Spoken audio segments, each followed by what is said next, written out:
Abre aspas, o primeiro jornal multidigital do eixo SP-Rio. Abre aspas. Apoio FIA. A FIA faz diferença. Olá, muito bom dia. Sexta-feira, 26 de abril. No ar, o Abre aspas, direto dos estúdios da SP-Rio+, no Jardim Aquários, em São José dos Campos, São Paulo. Com transmissão ao vivo pelos Facebooks da SP-Rio+, e do jornal O Vale. Comigo, o jornalista Zé Guilherme. Muito bom dia, Zé. Bom dia, Glauco. E nesta edição, 22 anos de prisão para Fernando Collor, pede a Procuradora-Geral da República. Governo diz que economia com reforma da Previdência pode chegar a 1,2 trilhão de reais. Violência recorde na região do Vale. 85 assassinatos no primeiro trimestre deste ano. Lei seca. Deputada Janaína Pascoal quer o fim das festas open bar nas universidades. E mais, a coluna de Mei Parreira e a agenda do final de semana com Gabi Barreto. Isso tudo e muito mais logo após o comercial. Até já.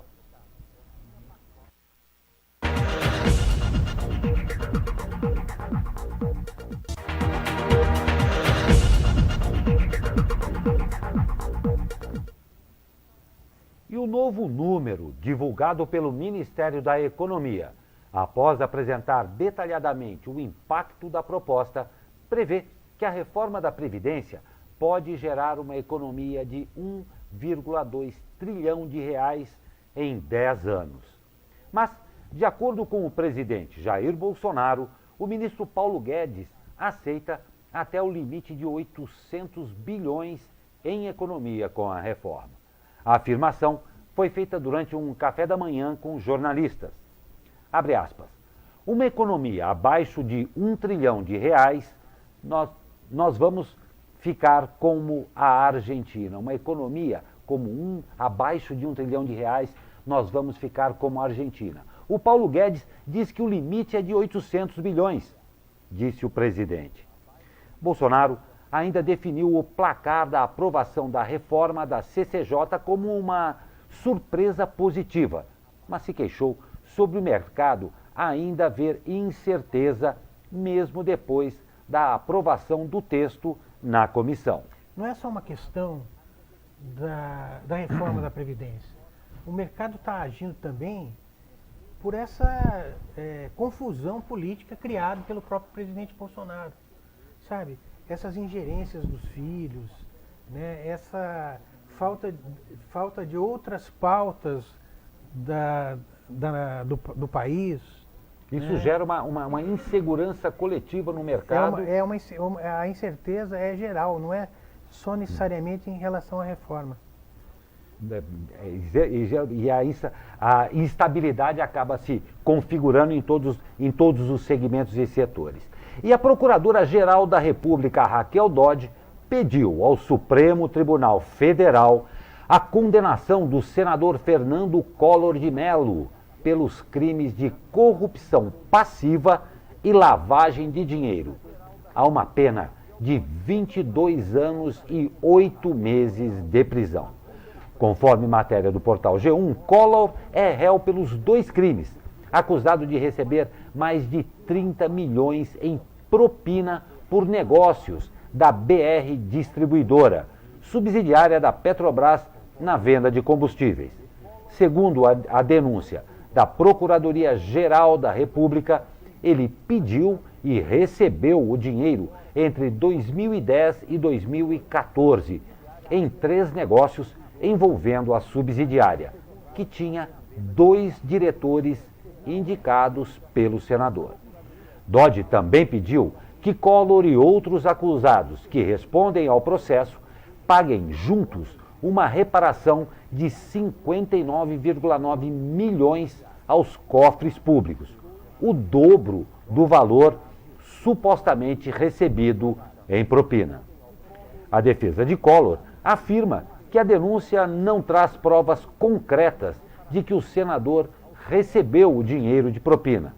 Além disso, questiona que contrapartida o senador teria dado para viabilizar os negócios da BR. Ainda não há previsão de data para o Supremo julgar o caso. Ainda nessa questão de corrupção, o site UOL traz hoje uma reportagem exclusiva. Está lá no alto lá do site UOL, que delações a que eles tiveram acesso indicam que o PSDB de São Paulo pediu 97 milhões para a Caixa 2 e 39 milhões foram para o Serra, campanha do Serra. O UOL teve acesso a 8 processos de improbidade administrativa que correm no TJ São Paulo. É claro que o senador e o partido e outros citados pelos delatores negam todas as acusações. Negam todas as acusações. Impressionante. E uma semana após a decisão de Toffoli, permitindo que Lula concedesse entrevistas na prisão, o ministro do STF, Ricardo Lewandowski, determinou que somente o jornal Folha de São Paulo e o jornalista Florestan Fernandes Júnior podem entrevistar o ex-presidente na carceragem da Polícia Federal em Curitiba. A decisão foi um pedido dos advogados de Lula para que as entrevistas fossem de forma reservada.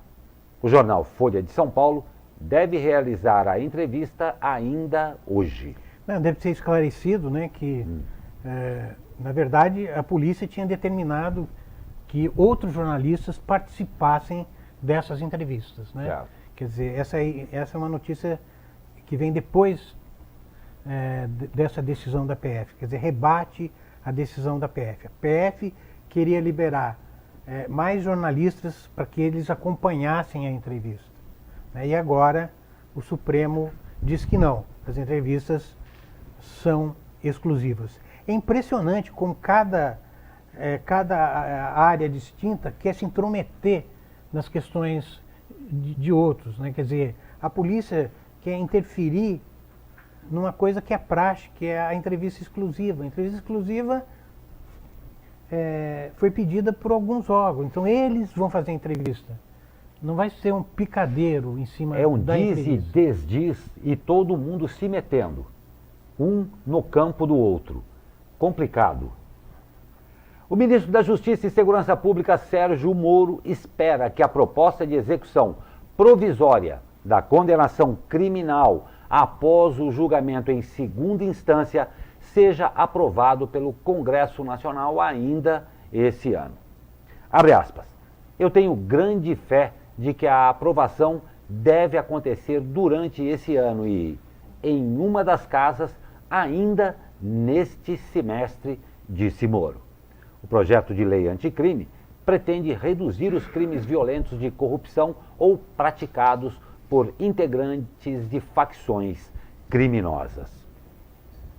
E o presidente Jair Bolsonaro comentou a recusa do Museu Americano de História Natural de Nova York em sediar o evento que o homenageia. Ele afirmou que é visto como um homofóbico fora do país por ter assumido uma pauta conservadora ao acusar o kit gay. Abre aspas. O Brasil não pode ser um país do mundo gay, de turismo gay. Temos famílias, disse o presidente. Bolsonaro acumula declarações polêmicas sobre homossexualidade, já tendo afirmado, em entrevista, que era homofóbico com muito orgulho e que preferia um filho morto a um filho homossexual. Pois é. O Banco do Brasil informou nesta quarta-feira ter retirado do ar uma peça de propaganda que incentivava jovens a abrir conta no banco. Segundo o colunista Lauro Jardim, do jornal O Globo, o presidente Jair Bolsonaro vetou a campanha. Vamos ver o vídeo. Faz carão, biquinho de vem cá me beijar, quebrada de pescoço pro lado, não, pro outro, papada negativa do alto, cara de diva irritada, movimento natural esquisito, tá de parabéns abrindo essa conta. Quer abrir uma conta no BB? Baixe o app, digite seus dados, capricha na selfie. Faz cara de quem não paga tarifa mensal, nem anuidade do cartão. É rápido, é fácil, é tudo pelo celular. Ou onde você quiser. Entrada de marca lateral, BB, mais que digital. Então, Zé Guilherme, vou pedir o seu comentário a respeito. Não, eu acho que isso é entrar no mérito da qualidade ou não do vídeo. Não é função de um presidente da República se intrometer numa peça publicitária. Pelo amor de Deus. Vai tomar conta da reforma da Previdência. Né? Verdade. E sem nenhuma consideração ao mérito realmente do vídeo, concordo com você. Não, porque é o seguinte, daí o que acontece? Ele não só mandou retirar, como demitiu o diretor de marketing de maneira autoritária, né? Exatamente. Porque ele não gostou. Né? E agora parece que todas as peças têm que ter lá o aval dele. Né? Quer dizer, é uma decisão extremamente autoritária. Perfeito, é o que ia concluir com a matéria aqui. Segundo a assessoria da instituição, o diretor de marketing dessa instituição deixará o cargo. Nós vamos para um rápido comercial e voltamos com mais notícias. Fique com a gente.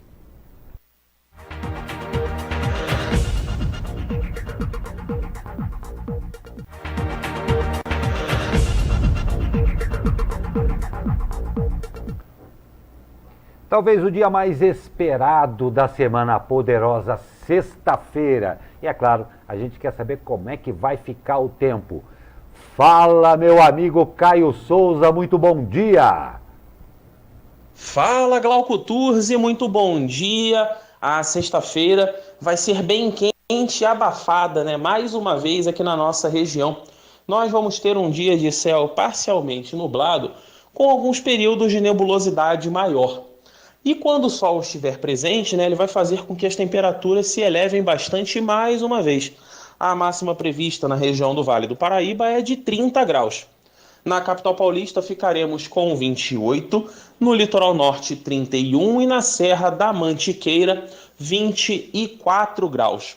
As chances de chuva são bem pequenas, mas caso elas ocorram, virão em formato de pancadas isoladas e bem rápidas, com intensidades moderadas, né?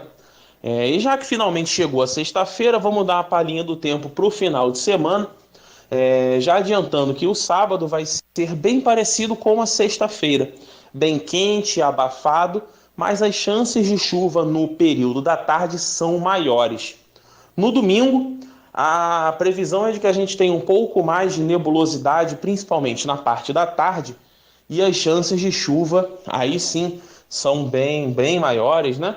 E podemos ter pancadas de intensidades moderadas ocasionalmente fortes. Isso por conta de áreas de instabilidade que podem estar atuando aqui na região.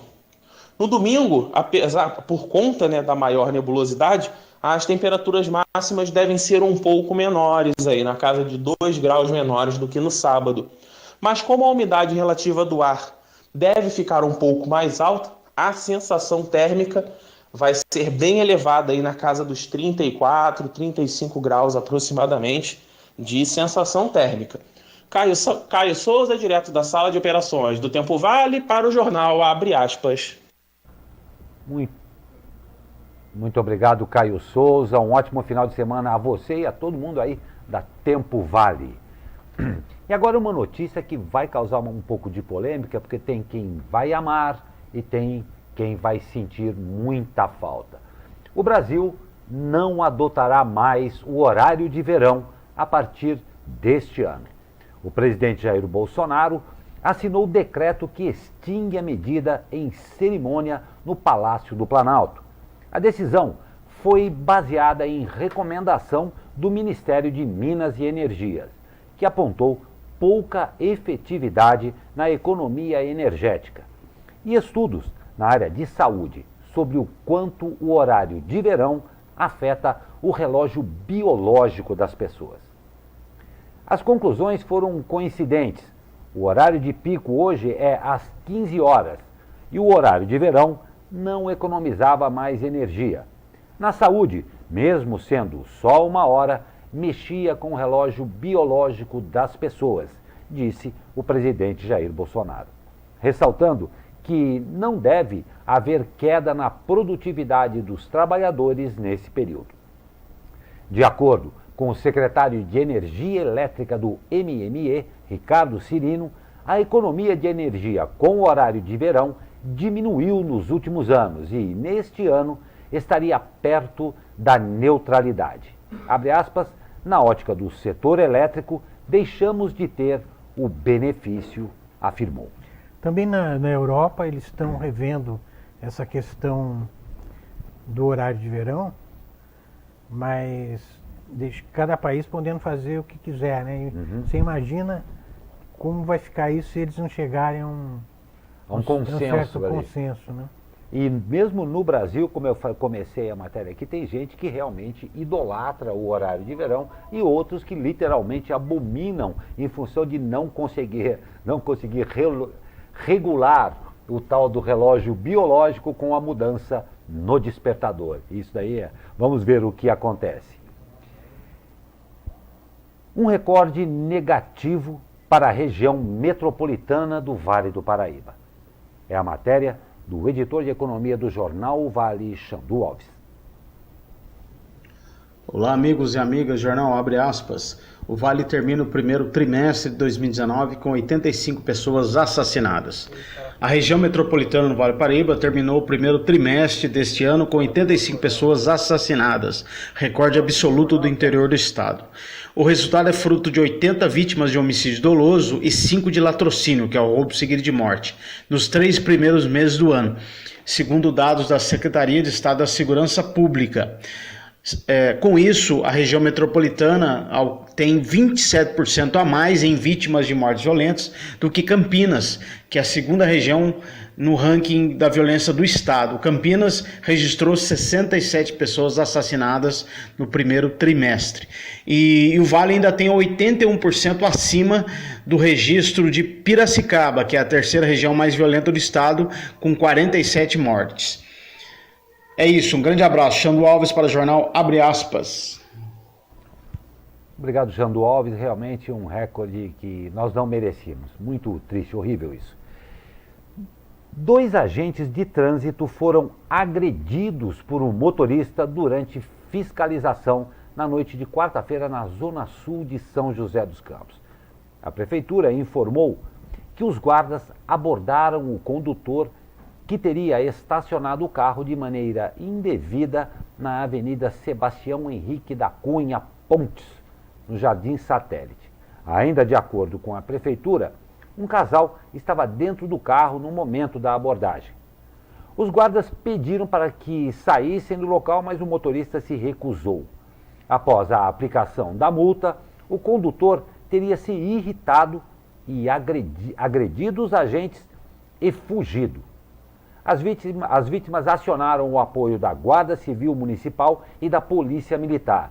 O veículo foi apreendido por estar com um documento irregular e o casal foi encaminhado à delegacia.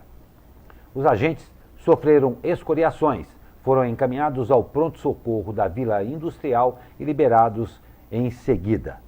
Abre aspas, a Prefeitura de São José dos Campos se solidariza com os agentes, que além de cumprirem com o dever de fiscalização, realizam diariamente ações de educação no trânsito, conscientizando crianças, famílias e condutores, disse a administração. Imperdoável isso aí, em qualquer circunstância a agressão é imperdoável. E 2 homens foram apreendidos na tarde de ontem, suspeitos de terem aplicado silicone industrial em uma jovem de 25 anos de Lorena. Daiane Rodrigues da Silva morreu na noite desta quarta-feira depois de uma parada cardíaca. De acordo com a Polícia Civil, os 2 homens que teriam realizado o procedimento estético não são médicos. Eles vão prestar depoimento nesta tarde. Segundo a família da vítima, a aplicação aconteceu na casa da vítima, que teria contratado 2 pessoas para fazerem o procedimento. A suspeita é que o produto se tratava de silicone industrial. Durante a operação, Daiane teria passado mal e foi socorrida para a Santa Casa de Lorena. mas não resistiu e morreu às 19 horas após parada cardíaca. De acordo com a polícia, a família ainda informou que Daiane era atendente de uma lanchonete que, por ser muito vaidosa, já tinha passado por outros procedimentos estéticos anteriormente. A Polícia Civil vai investigar as causas da morte. Bizarro esse caso, bizarro. Mas vamos ao comentário do dia com o jornalista Zé Guilherme. Eis a questão.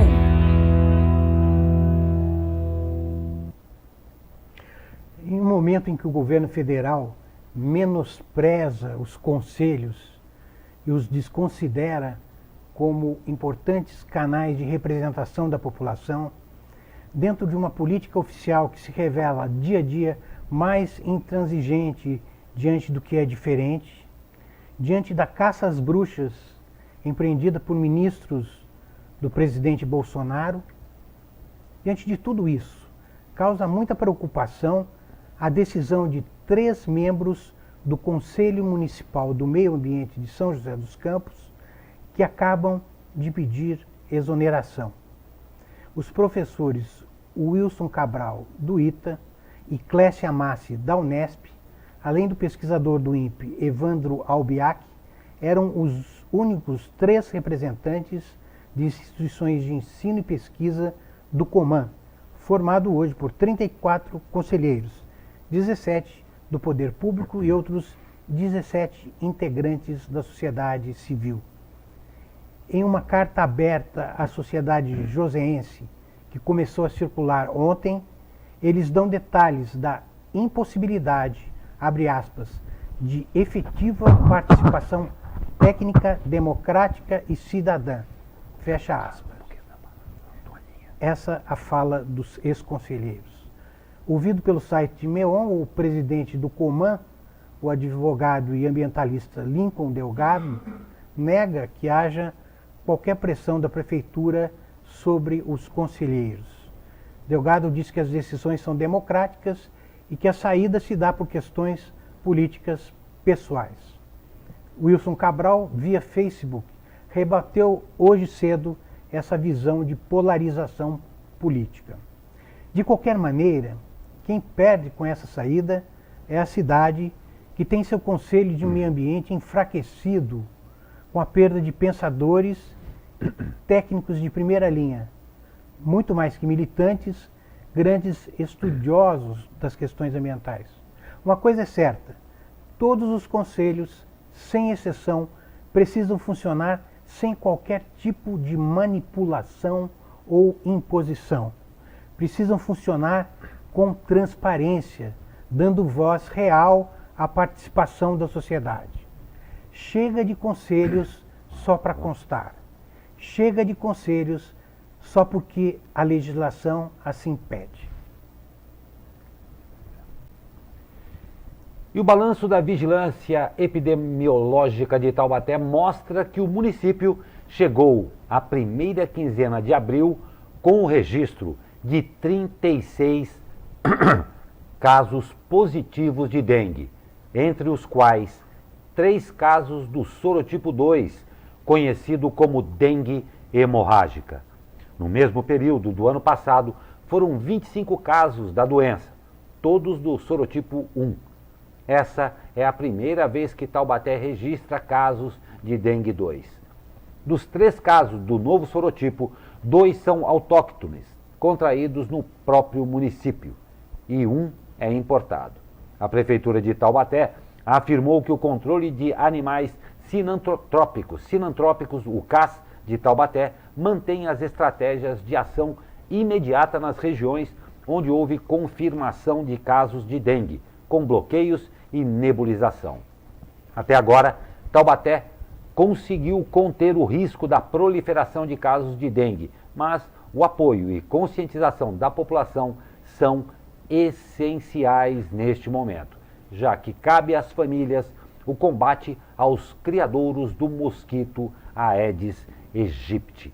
Aqui no Abre Aspas, a gente tem enfaticamente repetido essas notícias, trouxemos mais uma agora para enfatizar a extrema responsabilidade que temos todos nós no combate à Aedes aegypti aí.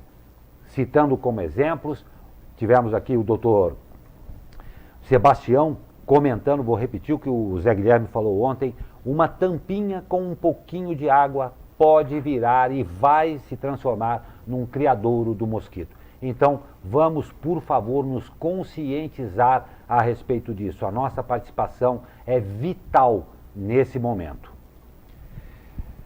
E mais de 2.000 pessoas estão inscritas no Programa Habitacional de Taubaté. O número oficial foi informado esse mês pelo governo Ortiz Júnior à Câmara, em resposta a um requerimento que havia sido apresentado pelo vereador Digão.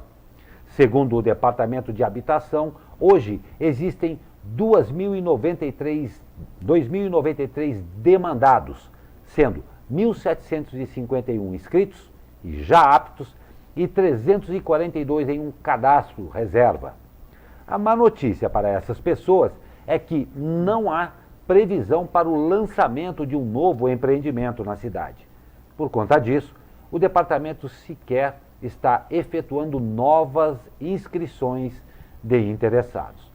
Até agora, em 6 anos e 4 meses de governo, a política habitacional de Ortiz é marcada por promessas não cumpridas. Na eleição de 2012, por exemplo, o tucano prometeu construir 3.000 moradias nos anos seguintes. De 2013 a 2016, no entanto, nenhum conjunto erguido por Ortiz foi entregue. Desde o primeiro mandato, Ortiz diz haver um projeto aprovado para a construção de 640 casas na Quinta das Frutas. Em 2016, o prefeito chegou a anunciar que a obra, que seria feita em parceria com a União, começaria em 2017, mas o governo federal desmentiu a informação. Para esse segundo mandato, Ortiz prometeu construir mais 1.000 moradias. Nós vamos para um rápido intervalo e voltamos com mais notícias. Até já.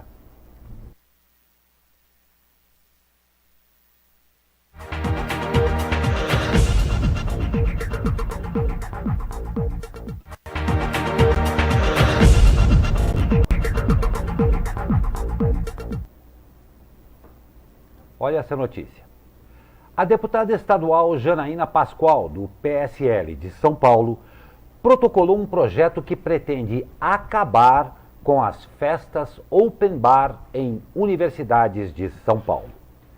O texto do projeto de lei apresentado pela parlamentar proíbe ainda a compra, venda, fornecimento e consumo de bebidas alcoólicas nas instituições de ensino públicas e privadas do Estado. Segundo a proposta apresentada na Assembleia Legislativa de São Paulo, a proibição se estenderia não só ao local de ensino dos universitários, e sim nas áreas destinadas a moradias estudantis, aos centros acadêmicos, aos diretórios acadêmicos, às organizações atléticas, aos grêmios estudantis, aos clubes de professores, aos clubes de funcionários e a quaisquer associações ou agremiações congêneres. A luta de Janaína contra o consumo de bebidas em universidades não é recente. Em 2016, a deputada afirmou no Twitter que nota uma grande leniência no ambiente de ensino superior com o consumo de álcool e drogas. É só lembrar que, na verdade, essa questão, em 2016, a Janaína Pascoal não era deputada, né? Quer dizer, como advogada, ela tinha esse interesse. Agora, é um absurdo querer reeditar a lei seca, né? Não é? É impressionante. Vamos dizer que ela não quer que tome bebida na sala de aula. Isso é uma coisa. Agora, proibir dentro de um clube, dentro de um centro acadêmico, isso aí é uma... É um retrocesso. É lógico, retrocesso. É um retrocesso. E outra coisa, aplicado-se aonde se pretende, a princípio, isso daqui, nas universidades, parabéns. eu acho que a senhora terá uma longa discussão com algumas pessoas de uma classe bem informada e bem preocupada com isso daí também. Mas vamos falar de cultura, porque hoje é sexta-feira. E na coluna Ofício das Palavras, May Parreira comenta sobre o filme Liekpir. Bom dia, May. Bom dia, Glauco. Bom dia, Zé Guilherme. Ontem, na quinta-feira, foi o lançamento de Vingadores Ultimato. 3.300 salas aproximadamente no Brasil, das quais 2.700 estão com este filme, desculpa. A gente tem pouco lugar para ver filme que não seja só entretenimento.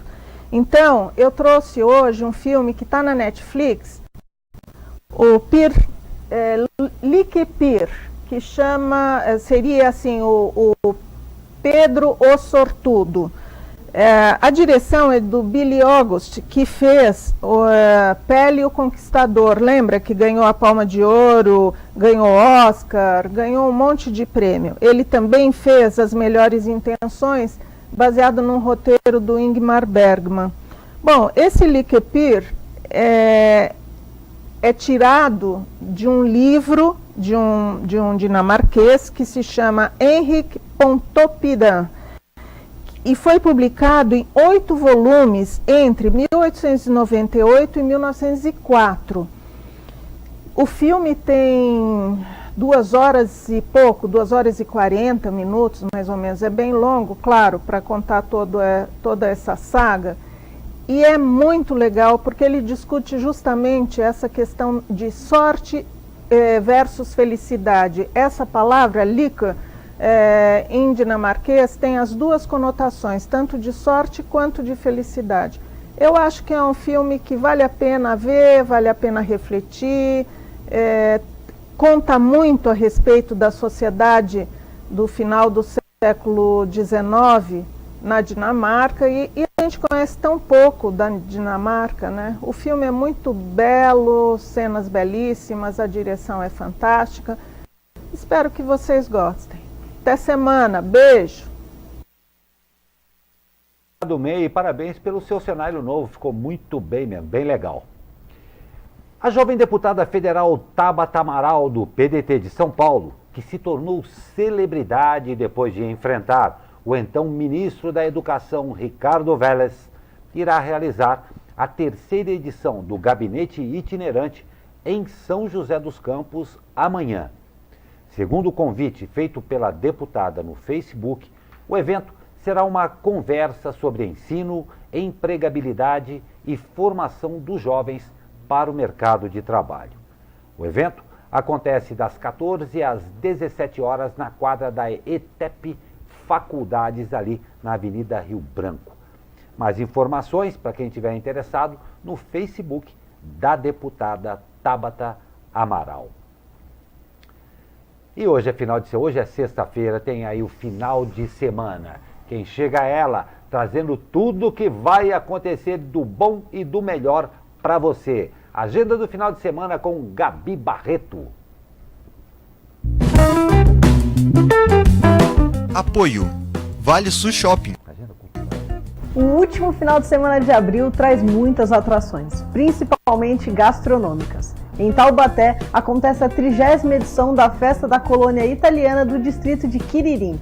Neste final de semana, o evento começa no início da tarde e só termina por volta da meia-noite. Entre as atrações estão grupos folclóricos, banda municipal, apresentações de ópera, dança e balé. Todos os espetáculos são gratuitos. Outra atração é a 19ª Festa do Pinhão, na cidade de Cunha, que celebra a colheita desse produto típico da região. Neste sábado, no Parque Estadual Serra do Mar, acontece a exposição do Pinheiro Brasileiro, atividades para as crianças, degustações de pratos típicos elaborados com o pinhão. Na Praça Matriz tem shows musicais, barracas com comidas e bebidas, e a programação completa você confere no site oficial da Prefeitura de Cunha. O Salão Nobre do Luso Brasileiro em São José dos Campos recebe neste sábado um mega show com Paula Toller e Paulo Ricardo. Ambos irão apresentar seus sucessos autorais e algumas releituras para animar o público. Em Pindamonhangaba, a dupla de música eletrônica Comunga promove um evento neste sábado no Teatro Galpão, que fica no Parque das Nações Unidas.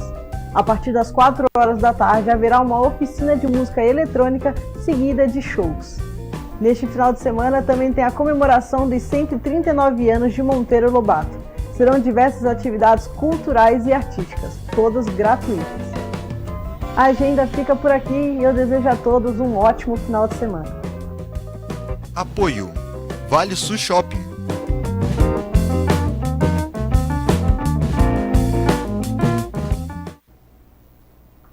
Ô Gabi, obrigado, e para você também um ótimo final de semana. Vocês viram aí que não falta o que fazer. Aí festa do Quiririm e tal, vai ter muita gordice esse final de semana, né? Festa do Mineiro, festa de Quiririm, que bom. E vamos com o esporte. Primeiro, claro, com os resultados de ontem. Olha só, tá virando rotina. As meninas do São José conheceram a 4ª derrota seguida, perdendo para o Corinthians por 3-0 na tarde desta quinta-feira, no estádio do Parque São Jorge, em São Paulo. A equipe da região tem apenas 6 pontos conquistados. Segue fora da zona de classificação para a próxima fase do Campeonato Brasileiro. As joseenses voltam a campo no domingo, quando enfrentam o mesmo Corinthians no mesmo local, às 15 horas, só que pelo Campeonato Paulista. Vindo de uma goleada sofrida por 6-0, o Taubaté Futsal venceu o Barueri por 2-1 de virada na noite de ontem, no ginásio da Vila Aparecida, em Taubaté. Com a vitória, os taubateanos somam 14 pontos na tabela de classificação. O próximo compromisso da equipe da região será na segunda-feira, quando visita o Ioca Guará, fora de casa. E os destaques deste fim de semana. Agora é dentro de casa. Após perder por 3-0 na última terça-feira, o Vôlei Taubaté recebe o SESI amanhã às 21h30 no ginásio do Abaeté, em Taubaté. Este será o segundo dos 5 jogos da final da Superliga. Para o jogo de amanhã, todos os ingressos, claro, já foram esgotados. Para garantir mais 3 pontos, hein? Vindo de vitória no derby contra o Joseense, o São José recebe amanhã o União Mogi, no estádio do Martins Pereira, às 19 horas, pelo Grupo 5 do Campeonato Paulista da 4ª Divisão. Os joseenses, comandado pelo técnico Francisco Oliveira, estão em segundo lugar na chave, com 5 pontos ganhos, 2 a menos do que o líder Amparo. E olha, tem duelo regional. O Mantiqueira recebe também neste sábado o Atlético Joseense, às 15 horas, no estádio Dario Rodrigues Leite, em Guaratinguetá. A Laranja Mecânica ocupa o 4º lugar do Grupo 5 com 3 pontos, enquanto o Joseense vem atrás com apenas 2 pontos garantidos. E você deve até estar acompanhando e sabendo disso aí. O pequeno Enzo, de São José dos Campos, que sofre com paralisia cerebral e tem dificuldades de movimento e de fala, ganhou 2 reforços para seu time essa semana. E 2 reforços de peso. O rei do futsal, Falcão, e o atacante do Paris Saint-Germain e da seleção brasileira, Neymar, se colocaram à disposição para ajudar a família de Enzo no tratamento do garoto de 3 anos.